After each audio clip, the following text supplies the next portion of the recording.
This is the Star News Brief. I'm Joely Regi. The challenge for Deputy President-designate Kithure Kindiki is whether he can consolidate agitated Mount Kenya following the impeachment of its native son, fire-breathing DP Rigathi Gachagua. The DP from the mountain's heart of Nyeri played a vital role in mobilizing the Kikuyu votes in favor of presidential candidate William Ruto. Kindiki, who was favored for DP by Ruto's allies, is from Tharaka Nithi. Gachagua's removal has triggered disquiet in the region, especially from his Mount Kenya West staff, with the residents saying they will reject Ruto at the ballot in 2027. Gachagua hails from vote-rich Mount Kenya West, comprising Kiambu, Kirinyaga, Murang'a, Nyeri, Laikipia and Nyandarua counties. Kindiki is a likable person who portrayed himself as a national leader and thus a valuable asset for Ruto in consolidating not only Mount Kenya but also other parts of the country. Get a copy of the Star e-paper for only 40 shillings by logging on to www.mgazzetti.com. A Makueni man who beat his mother to death on suspicion she was having an affair with a family member when his father was away will be in jail for 18 years after his appeal failed. The tragedy happened on the night of February 3rd and 4th, 2017 at Kiandune village in Kitiango location, Makueni County. Once he killed her, he dragged the body meters away from home and dumped it in a nearby thicket. A witness told the court he saw Alex Mwendo drag his mother, Hannah Wanza, from the house, hit her 3 times with a panga and strangled her until she urinated. Despite the best efforts for family members to trace Wanza, they were unable to find her. The body was found decomposed 100 meters from home days later.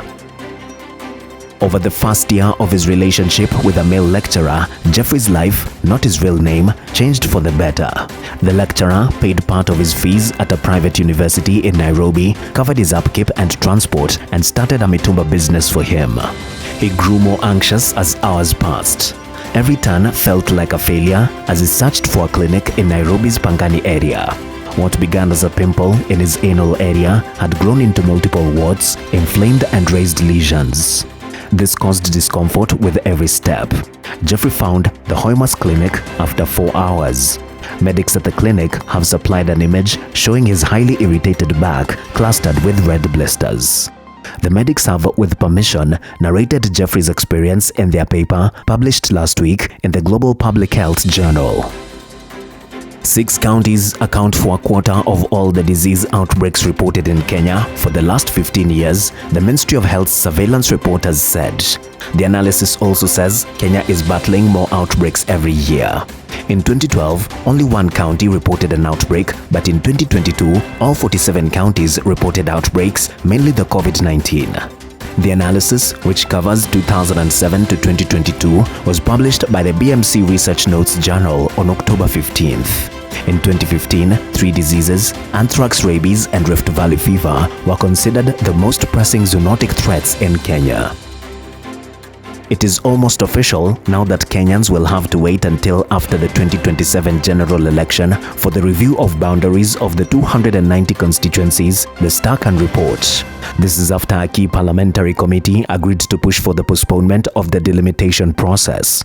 IEBC is required by law to review the names and boundaries of constituencies, but the Electoral Commission has remained dysfunctional for almost 2 years now.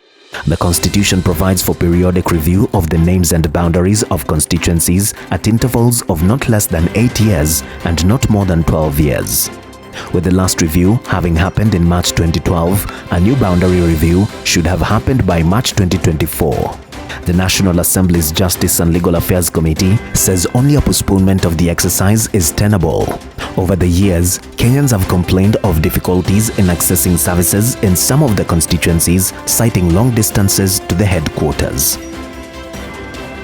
Get a copy of the Star e-paper for only 40 shillings by logging on to www.mgazzetti.com.